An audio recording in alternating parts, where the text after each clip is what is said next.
What's up? How are you? I'm good. Just want to thank you off the top for taking time to share your story with us tonight. And awesome. Thank you. Yeah, I'm really looking forward to this. And I just want to make sure that are you hearing me clearly? Are you okay with my sound and video? Yeah, I hear it's going in and out a little bit, but it seems like it's clearing up. Okay, so Mr. Caves, well, welcome to the show, to the talk. And you know, as customary, before I start, generally I'll turn my screen around so I can read a brief commentary on you and your history. Bear with me 1 second.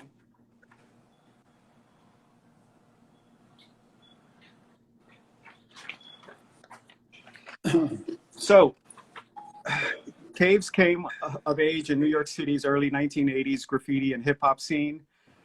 His prodigious career as a graffiti artist led him into fine art galleries. He opened up the Brooklyn-made tattoo shop and also began a career with the pioneering rap punk rock group Lords of Brooklyn. And his latest endeavor, Pigtown Tattoo and Atelier, is a bustling creative hub, mercantile store, art space, and tattoo shop. Notably, on the tattoo tip, he also has a premiere book called Skin Graft, Masters of Graffiti Tattoo, that was released through Prestel Publishing. He's worked with clients as Audemars Piguet, Jaguar, Nike, Rockstar Games, WWE, MTV, Adidas, Vans, and Georges Debuff. Correct me if I'm saying this wrong. Georges Debuff. Debuff, thank you. Yeah. For whom he created the label for the 2011 Beaujolais Nouveau wine. He's also designed logos and graphics for renowned artists such as the Beastie Boys, Metallica, and House of Pain's Everlast. Also, notably, I have to kind of shout you out for this. You are also an actor, but you also in 2006 created and produced and directed The Brooklyn Way, a multi-episode docuseries about your family's life from 2011 to the present day. And you've been starring in films and short features. And notably as well, you wrote the screenplay for The Shoemaker, which won the Best Short at the Brooklyn Film Festival. And so in a nutshell, you really are a Renaissance man. Man, I'm just... you cover a lot of ground with your talent. And so, yeah. Go ahead. I'm getting bashful. Well, what's so interesting about all this for me and for this conversation, right, as we usually kind of rattle off people's bios and resumes, is what one has been able to accomplish off of a simple idea, right? Of being a kid and trying to make a name or find a name for himself in a community and in life. So given that, we're going to go back and tell me about a young... Yeah, I mean, I'll tell you, it's about trying to find a voice as a young kid, probably insecurities, like what was going on at the time. Around that time, 10 years old, I moved back to my mother's old block because my mother and father just got a divorce, right? So that's pretty traumatic for a young kid. And my younger brother, Adam, was a year younger than me, and my sister, Chrissy, was only 3 years old. And, you know, we're Brooklyn parents. They were like kids having kids. They were wild kids. And my father was aspiring to be a gangster. My mom, a hippie chick from Bay Ridge. Tell us what part of Brooklyn. My father was originally from Flatbush. He was in a gang called Pigtown. He was like a greaser, you know, wildcat from Brooklyn, and he on Church and Troy. And my mom was from Bay Ridge. Her mother was from Bay Ridge. Her grandmother was from outside of Naples, a town called Padula. And, you know, you have a kind of like, you know, Brooklyn's, you hear all the stories, you know all the flavors, but at 10 years old, you're just coming of age. You're trying to find yourself. Like I have a 10-year-old daughter, and she's just starting to blossom as a little artist and a personality. And I guess I mean, they say divorce is quite, it's quite hard on the kid. And I took it very personal because I was the oldest. And I felt like I had to protect my mother. So here we go. We moved back to a block in Brooklyn where she grew up, and she's kind of ashamed, that she's there. And my mom, like, she was a beautiful woman. She had like Hollywood good looks, and she was like everybody loved her in the neighborhood. She could have been anybody, and she had kids and real fast, and she and basically came back to this block kind of like with her tail between her legs with these kids and trying to figure it out. And she was a waitress, and we, Bay Ridge is a trippy place because,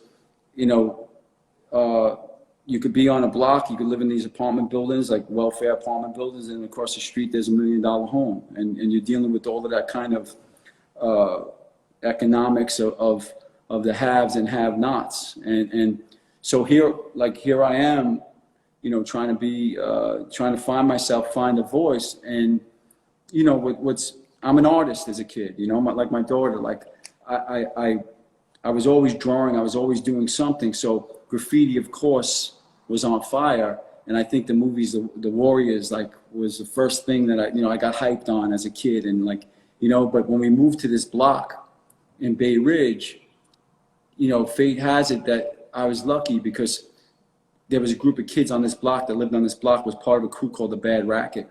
And they were local graffiti writers that were a little bit more organized than what I knew.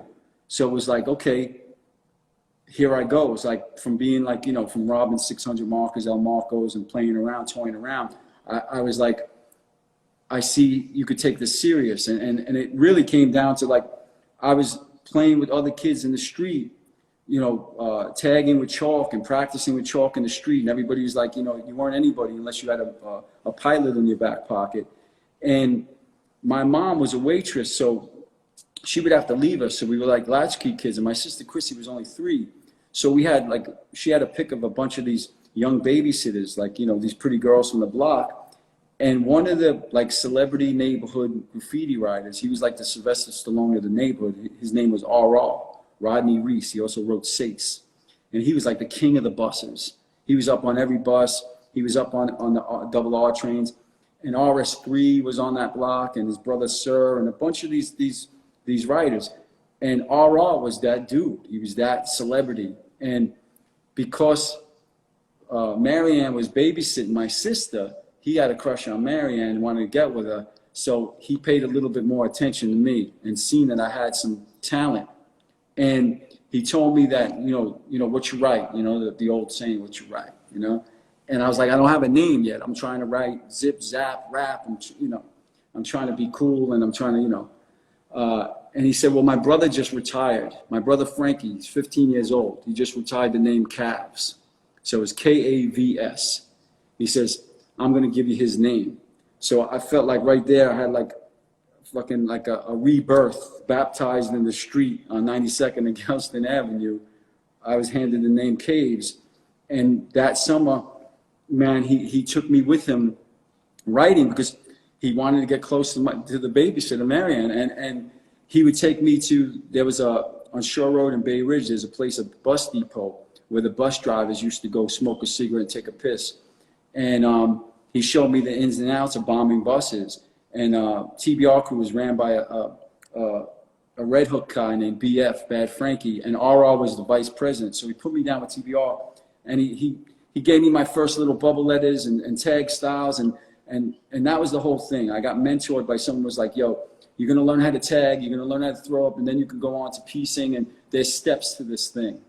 And, and take it from there, and that summer was a summer like 1980 that I got my name, and the Verrazano Bridge was right behind, I lived in this little apartment building, a 4-floor, 5-floor walk up, and it was a little shithole, we had nothing, my mom made us pretty much pasta and oil and fucking pepper. She called it spleet.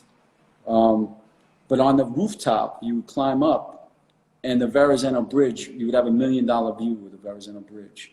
And I used to go up there, and I used to kind of just think to myself, kind of like John Travolta in Saturday Night Fever. It was like the you know, art imitating life, life imitating art. I'm like, one day I'm going to be someone, and I'm going to get my mother out of this shithole, and I'm going to, you know, and I'm going to do it with picking up a spray can and the Verrazano Bridge, that right around underneath the Verrazano Bridge, they call it the girders. And there was like these walls that were part of the catacombs of the girders. And that became my practice grounds for like the first year. I was back there constantly like honing my style and my craft, and I found a voice. At that age, what opportunities were you envisioning for yourself already around graffiti? To become famous, right? Like that was, you know, because I had artistic ability, I knew that I was talented. I knew I picked up on it quick, but I figured like, here's a way, you know, because at the same time, I just came back into, you know, I came into late in the school year, but, you know, I was trying to make friends or whatever. And this one kid, his older brother wrote RS3, the kid, Sir, he brought in a magazine, a High Times magazine, and Glenn O'Brien had an article with Lee Creones. And that article inspired me so much that I had to find anything graffiti related. So I think the book Getting Up and then the magazine article, yes, that was a big deal to me, reading Lee's stories.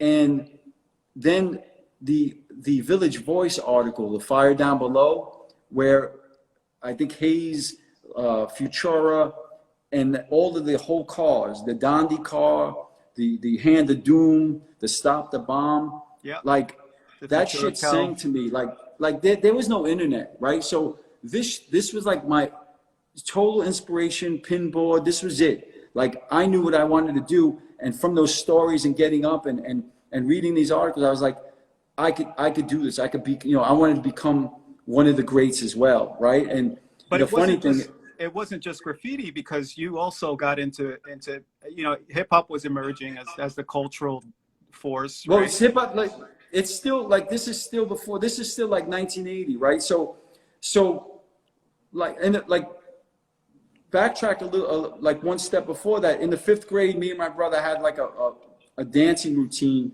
to the Rapper's Delight. So we used to do the Freak. I don't know if you remember the Freak. Of course. We used to have a paperboy hat, and me and Adam, like they in the 5th grade, the class like had us do some dance contest, and me and him had a routine that we would throw our paperboy hat, do splits, and do like some John Travolta shit to Rapper's Delight. So we were playing around with that stuff, and my grandmother, my nanny, she was this beautiful Italian girl that had, like, she always wanted to be a singer and a dancer. She came from the Quattroni sisters. They were like famous in Bay Ridge for being these dancers and singers. And she would make records in Woolworths. And she would tell me that she wrote the original Soulja Boy song. And so we had it in our blood, like storytellers, and like wanting to like we felt like we had some sort of like Brooklyn royalty from my grandmother, you know, and with that graffiti, finding the voice with the graffiti, like I'm saying, this article that I'm fucking getting so inspired by. You know, we're trying to find out who we are, what we are, what, you know, how we're going to do this, and the music kind of goes hand in hand with it, right? So there's a lot of downtime. Like, so while I'm trying to figure that out, you're saying like 80, 81, you know, hip hop is starting to become, you know, something that is not just a fad. Like Rapper's Delight was very commercial. No, and if I could, let me interject for a second, because you said something important, right, about what music played in your life. And you mentioned earlier about your dad being in a gang and being a greaser. And for people that don't know, you're speaking about the doo-wop era, right? That's right. And one of the things that I find very interesting, again, this kind of conversion of the cultures that you're growing up in, and you see this in this piece that you did. I guess this one is the American Graffiti mural, right? And you see it's like graph. You see trains. You see your hot rods. You know, jukebox. Well, that like I idolized my father, even though that they were divorced. He was that dude. He had a '55 Chevy. When my mother and father, when they had me, my baby shoes was in the mirror. Like, I loved that, the idea of that. I loved doo-wop music. And later on, we would sample all that stuff in our music. like you're taking all these kind of influences. If it's the Lords of Flatbush, if it's Pigtown Gang, if it's my mother's influences with Janis Joplin and Jimi Hendrix, and this stuff starts to play like textures of who you are. And when you're finding yourself as a kid, like the graffiti writing, like I took it so serious that was going to be my thing. But at the same time, you got this music and you're sharing like this culture with each other. Now, two of my best friends, JH was my godbrother, Joey Hernandez, and Troy Jenkins lived on the Army base, and he's a black kid that lived on the Army base. So Bay Ridge was definitely segregated in a sense, but like I said, we came from like more humble sides of the track, and in school we just gravitated towards kids that were kind of like-minded and shit. And so Joey Hernandez came into our building one day and was like, yo, bust this shit out. And he starts breaking. And we were like, what the fuck is that? And we were introduced to that. And then at the same time, my brother got the Sucker MC record, and It's Like That or whatever.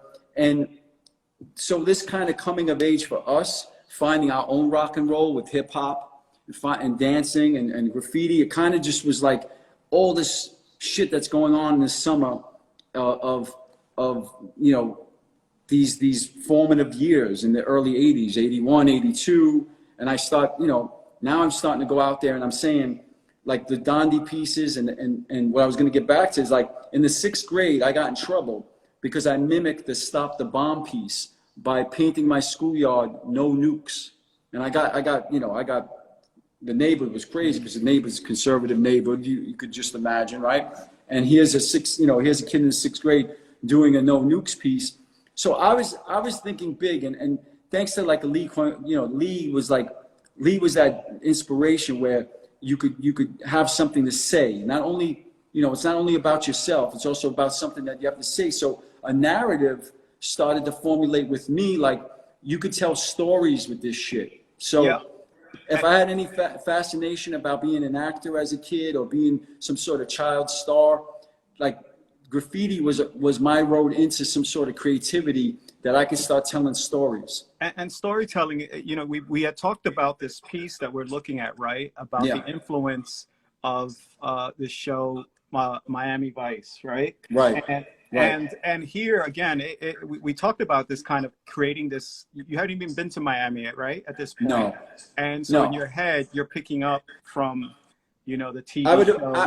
I would go to the top of my roof, like I said, the Verrazano, and I would sit there and I would just imagine myself going to Japan, going to Miami, from here to Hollywood. We did train cars, me and Rebs did train cars from here to Hollywood, because I had it in my mind at a young age that I needed to be famous because I wanted something more.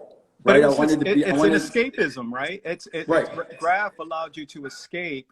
And I think this picture really is interesting because it speaks to that, right? Like that you were in this kind of environment. Listen, it was like this gray, dreary, New York, man, late 70s, early 80s. It was gray and dreary and dirty. And they looked burnt out cars and fucked up shit. So I'm going to start painting palm trees and flamingos. And Miami Vice was popping off at the time. So you want to talk about young kids, like at Miami Vice, I was 14, 15 years old. So you're talking about guns, Ferraris, cocaine. You're thinking about a lifestyle that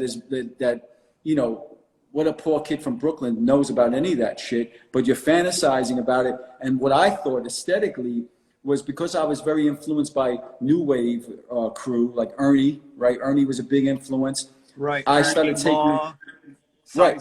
Sizer, So real quick, like Law and Ernie, like the crazy thing about influences and everything else, I got to shout out to people real quick, is that because I was in Bay Ridge, the Staten Island bus used to cross over the Verrazano Bridge, and I said we could become famous if we paint, on the girders, so the buses would drive by the Verrazano. This is on the bottom of the Verrazano Bridge.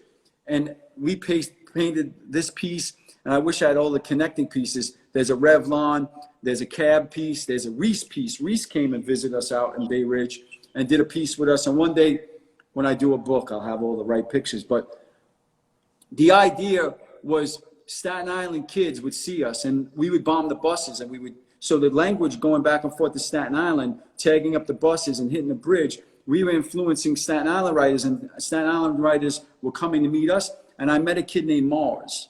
Now Mars was a hooked up writer in Staten Island. He was down with Kika, and he was down with Lask, and he was down with Money EG. Like, there's a whole community of writers out there, and Grays, Strider. Right. I mean, also you have. I might be getting it mixed up, but SG meets me coming off the B7 bus, and he's looking to cop weed. And on my block, you know, there was, you know, Joey Buzz. You know, you bought a tray bag off Joey Buzz. I meet him, and we hook up. You know, what you write, and we knew mutual friends. And he's the first guy to introduce me to Wild Style, and so he takes me, because a lot of kids I gravitated towards was always older kids. Because I was the oldest in my family, I didn't have any kind of like mentors. So as I started finding like mentors, they were always 3 or 4 years, 5 years older than me. And when I met SG, Mars, he brings me to Atlantic Avenue, to bench Atlantic Avenue, because that's where the IRT trains are. And he's like, yo, I hear you, you know, you're Brooklyn, blah, blah, blah. You got the influence of these writers here, but if you want to know what Wild Style's like, you got to go bench the IRT trains. So that's why I first seen I wonder, given that he was from Staten Island, if he was familiar with Rin. He was. And the TVS crew, which was part of my crew.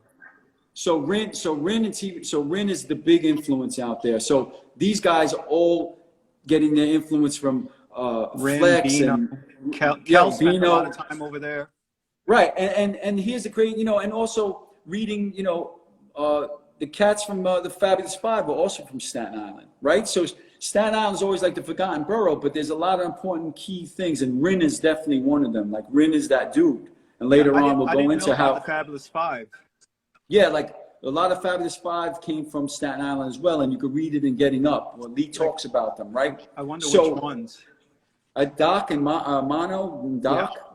So, you know, meeting this dude, and then him putting me, you know, he gave me my first like Wild Style outline, because before that I'm just doing bubble letters but I am learning how to master Brooklyn tag style. And so now I'm trading tag styles with these guys. They're trading piecing styles with me, and I start meeting dudes in Staten Island like Lask from VO5. That Lask went later on became the Wu-Tang Clan's manager. Like Money EG, I did my first whole car with Money EG. There's a picture somewhere with Strider, Braze, Caves, and Money, and that was my first real, like, I was down with TBR, and I was down with some local neighborhood crews. And don't get me wrong, there was some serious crews in Sunset Park. They had TBK, AC, BT, Crook, all of those cats. Cess Dog was a big influence on me. But I really want to be a piece. I really want to burn. You know, I want to put my neighborhood on the map. I'm competitive. I want to, you know, South Brooklyn. It's not really known for piecing. I want to be that dude, right? So I start traveling all around. I go to Staten Island in the wee hours of the morning. I go to friggin' Canal Street to meet Strider. I get down with Bad Company. I go to fucking Brownsville, Bed-Stuy, Sheepshead Bay. I'm all over the place. Now I'm trying to because I'm trying to really do this. And now you're talking, you know, now I'm learning how to get around, but I'm also bringing something to the table. I could piece, I could tag, I could do throw-ups. I wanted to be an all-around writer. And we did look up to RTW and WAP, right? Like, how could you not? They're like the generation that is right there before us. Yeah. What's interesting is that we started hitting your line late. Right. In 83, I think it was 83 and 84. So we see you here with your denim jacket painted. Right. Right. In this period, while you're going through all this, are you still b-boying? Are you still connected to? Yeah, so in all my downtime, because listen, graffiti is on the brain. I do it as much, and here's a piece with, so I used to also go to Bensonhurst, and I used to love the 18th Avenue layup. And, you know, whatever you think about Bensonhurst and Bay Ridge, right away you think that, you know, I don't, there's a lot of things that people think, but Brat was an incredible breakdancer, and this is how we get back into breakdancing. United States of America. So when we weren't bombing, we were chilling, right? You were finding fucking places to go and hang out. Brat was from Bensonhurst, and Zane and Ents, and there's kids from Bensonhurst that you won't hear a lot about, but Brat was a crazy breakdancer as well. We in Bay Ridge were we started our first little breakdancing crew there. So we're like at the beginning of bringing this stuff into our own neighborhoods. But United States of America, like in Star Wars, there was one in Bay Ridge that used to have breakdance contests and used to have track acts. I seen Madonna there. We've seen a bunch of track acts there. But that's where we were breakdancing on the weekends. And my younger brother, was super nice at breaking, and I was a papa, right? Let's stop there for a second, because I want to talk to you about Brooklyn and that time, particularly culturally, right? Because when it came to you being a breaker, I'm curious because at that time too, the Brooklyn Cousins had the kick dance, right? Kick dancing, right? So they call that bugging, right? So let me set the picture for you. Like, that's going on. It was interesting time, right? Because even my man S3 will tell you, like, we would go drive, there was something called the L, where you would cruise the L. It was like a cruising spot, like car culture, which isn't around anymore. Used to be, there's like a Cousine picture, right? My DA and my leather jacket. The car culture used to cruise 86th Street. And, all the disco was very popular and freestyle music.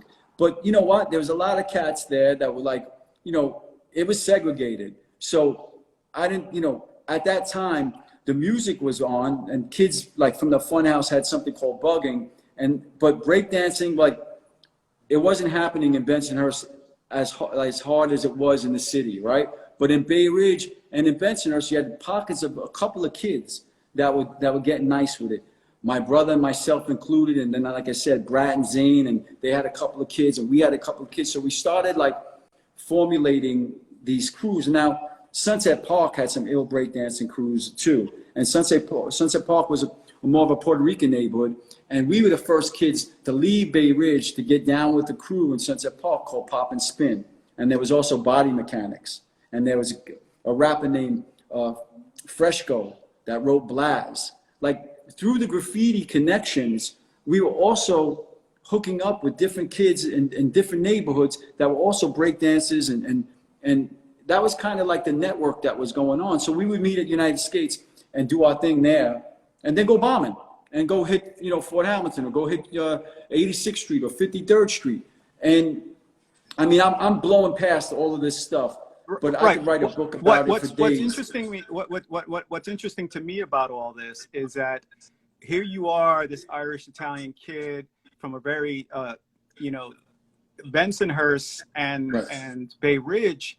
That wasn't a very multicultural community, right? And listen, so to bring in black and brown culture, and and there was a lot of friction, right?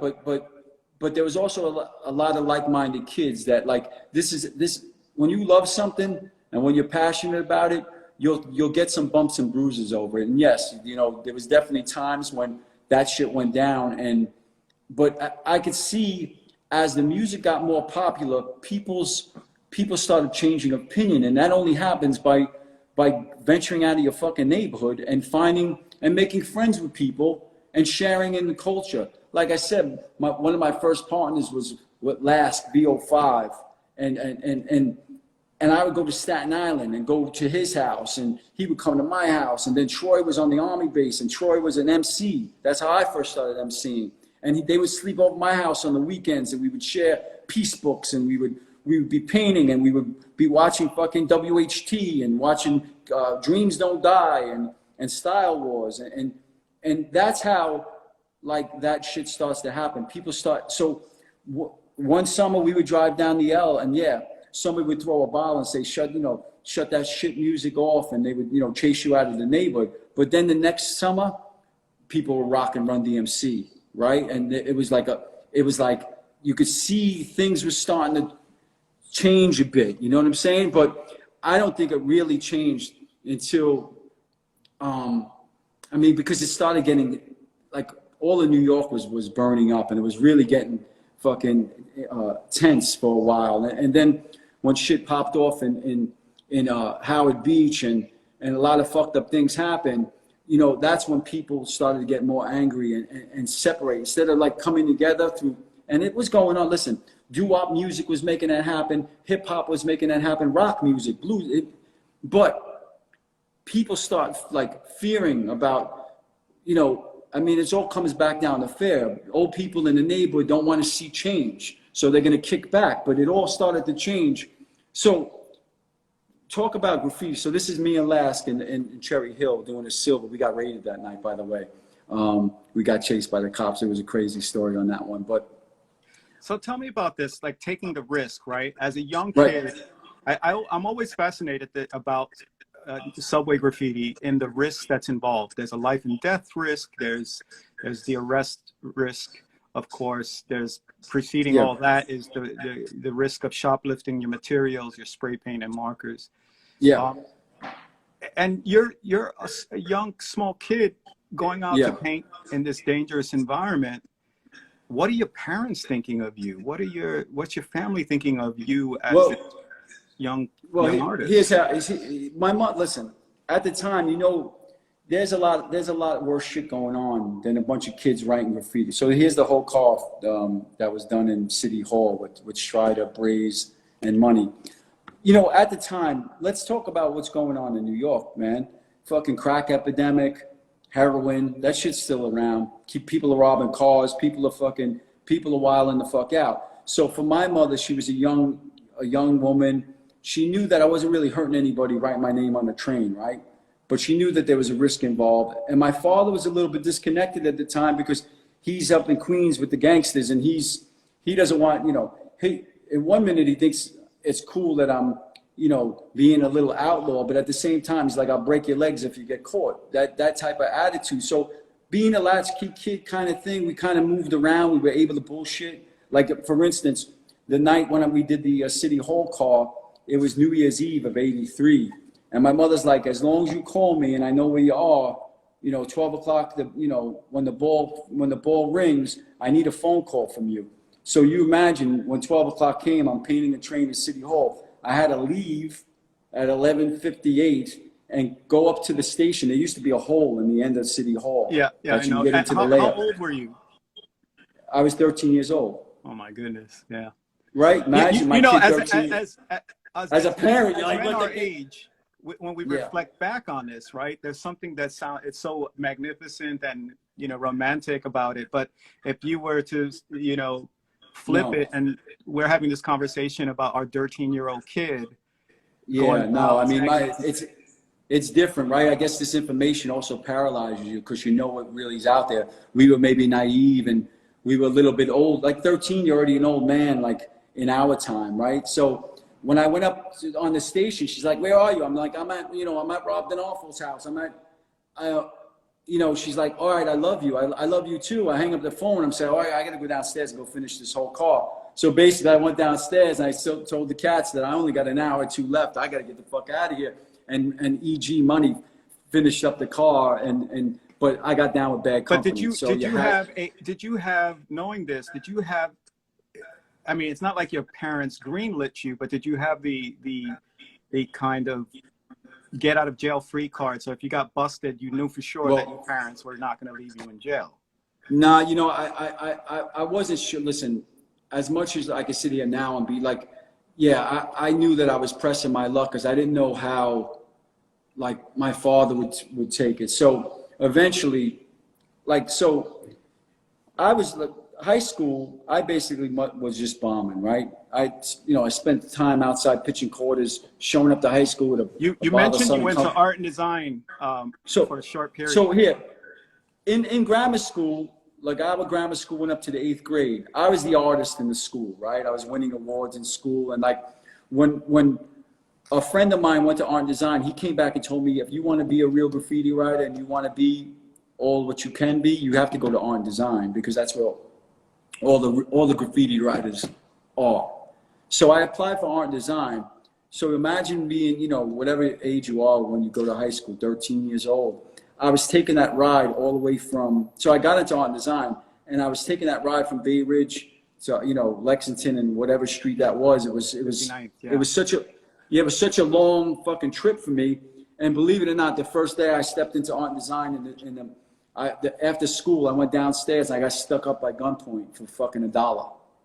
So it was just like, I felt like a fish out of water big time. And I was a little dude. Like, I'm you know, 6'2" now, but when I didn't shoot up until I was 17 years old.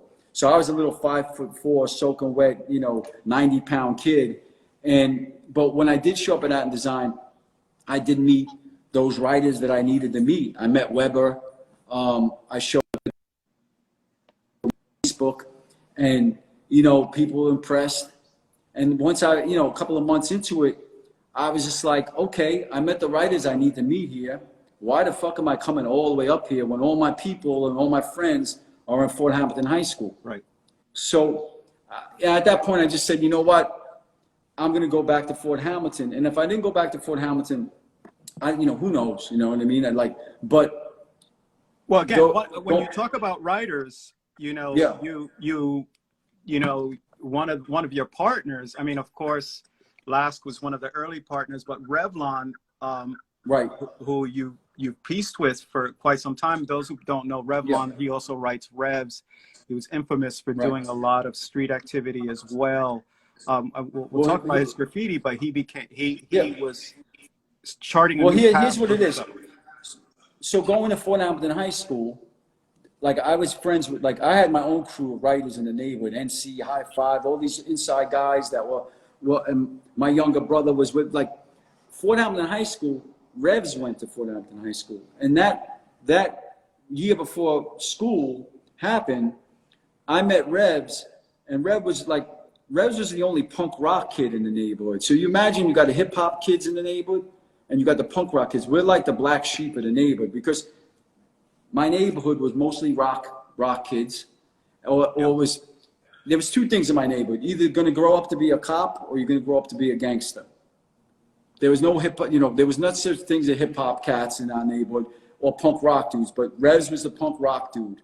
And so when I was introduced to him, because there was a guy writing some, you know, Kirk around the neighborhood, and I seen this guy write like in a ballsy spot. I'm like, who the fuck is this dude? Because at this point in the neighborhood, I think I'm big shit because I'm already dominating with my piecing style. I'm already making, you know, noise and older, like I had older writers that were like down with me, and like we had a big crew. But Revs, I was like, I want to meet who that is. So a kid brought him to my block, and he came there, and a couple of my friends were like bullshitting him, saying that they were Dondi and Doro, and they were giving him a hard time because Revs was very unassuming.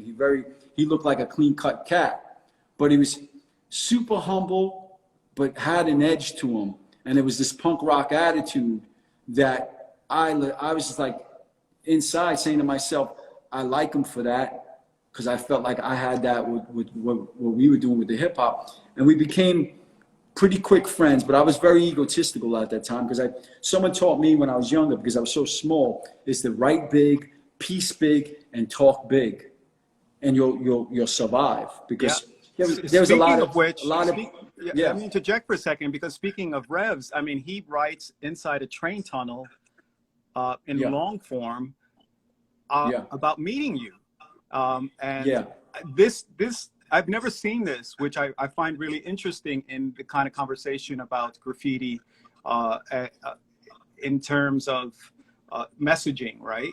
That this would be, it's almost like tearing out a page out of somebody's diary where he's saying, I met Hayes around 82, 83. He was with NC and High Five from blah, blah, blah.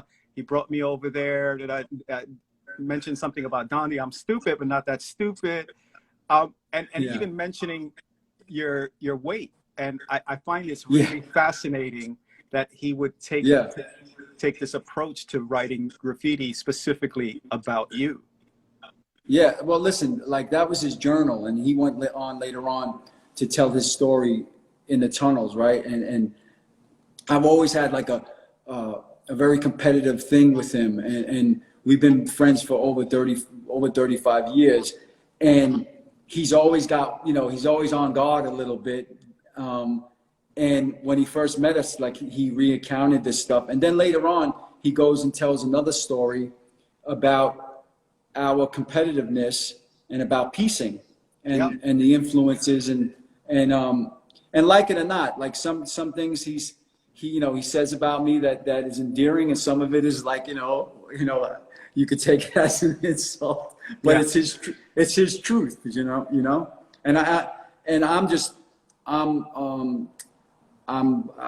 It's interesting.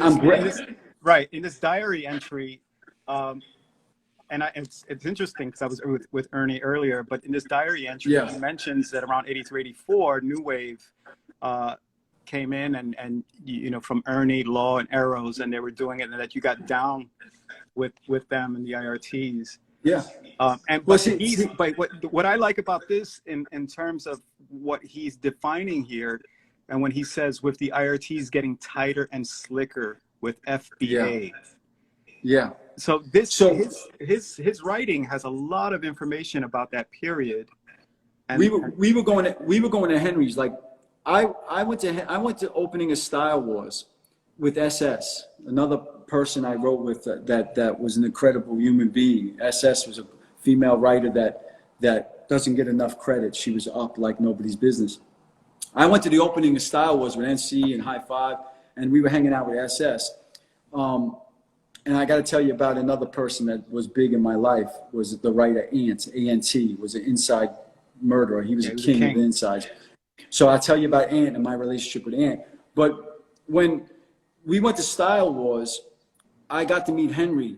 And of course, I just got down with Bad Company and blah, blah, blah.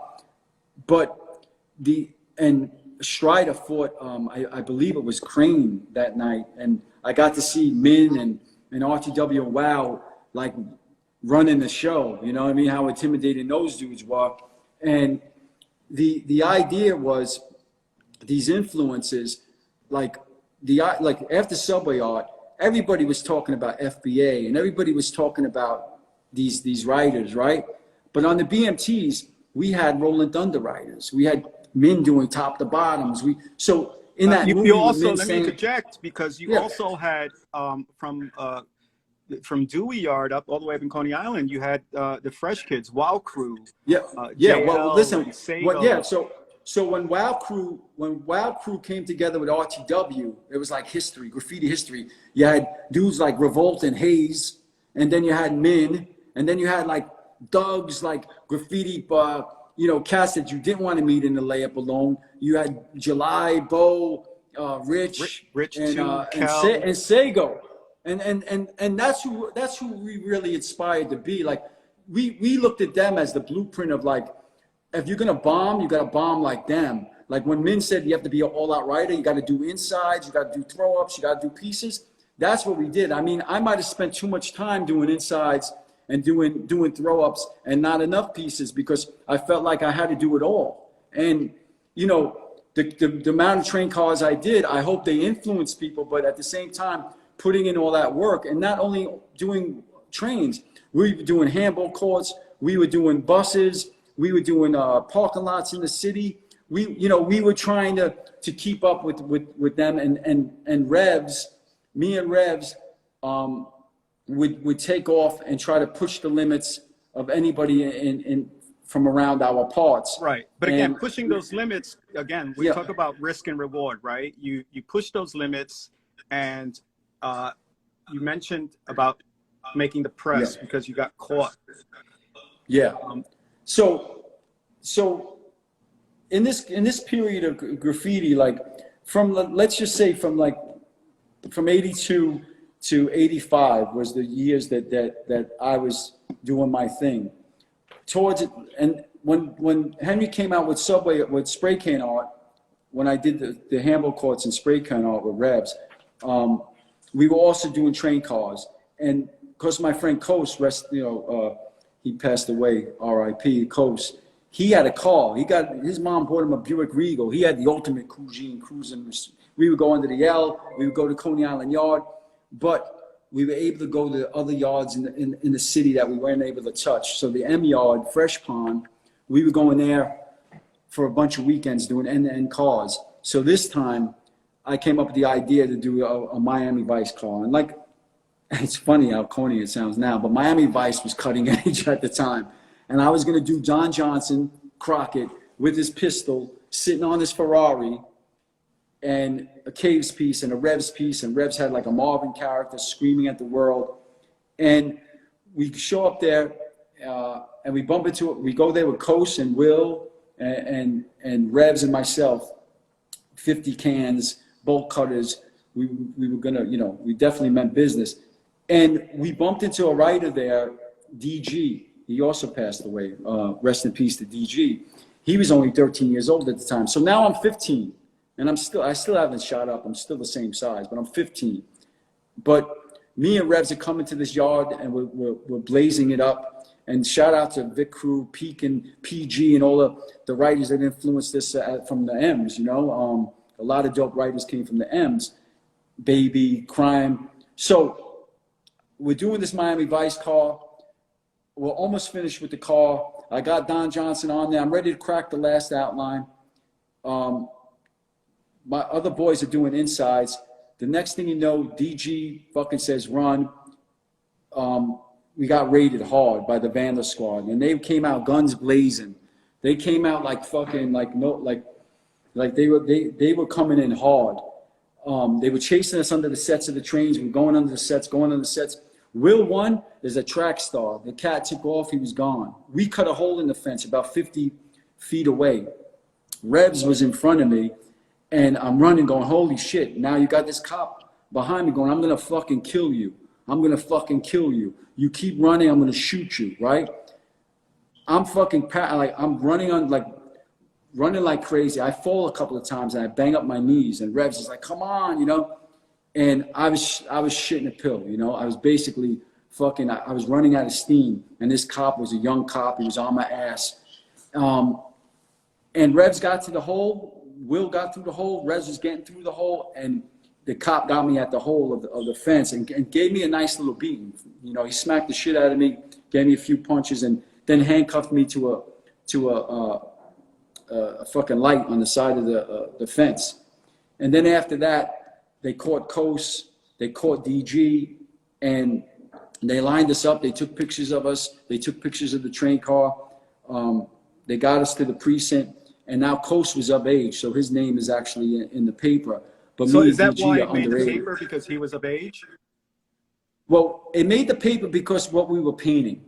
So Vice isn't nice, and cops object. 3 get brushed in a subway paint job. Because they liked what I was painting, they found a sketch in my pocket of Don Johnson.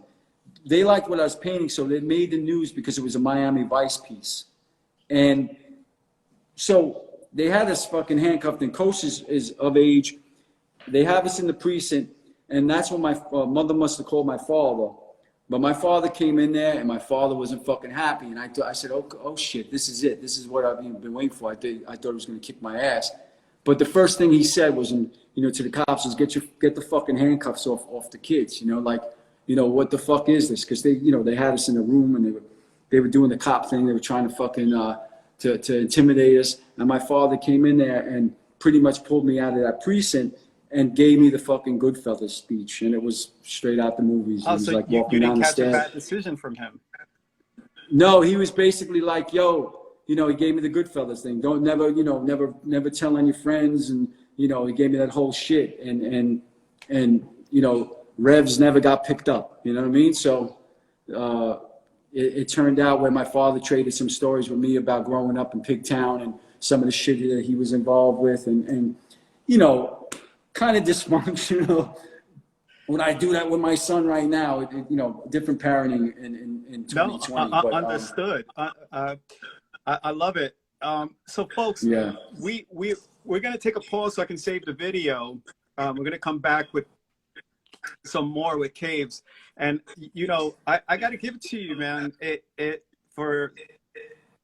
When I think about that era, right, and all these young kids and the risks they were taking, and it wasn't just risk about going into trains, it was also about going into neighborhoods. In your dad's generation and my dad's generation and my uncle's generation, you couldn't walk into these neighborhoods because there were gangs. No, a lot of fucked up things happen. Listen, there was a lot of beef going on too. Like, I'm not even getting into, like, yeah. you're talking about graffiti at this point. Wasn't this kind of kumbaya shit? It was very competitive, and there was a lot of beef. And Yeah, we I could touch think about people, some of and that. I'm glad you say that, because people tend to romanticize this period. And for those of us who have lived through it and survived it, there is kind of a, again, there's kind of unseen cumulative trauma, so to speak, that we all may have. And some days you're the hero of the story, some days you're not. You know what I mean? No, And like, absolutely, I get it. You do the vicking and you get vicked. It's like coming of age stories, like, and yeah, there's a lot of writers that didn't make it out, and they truly sacrificed everything, and those that I tip my hat to and talk about and reminisce, you know? Yeah.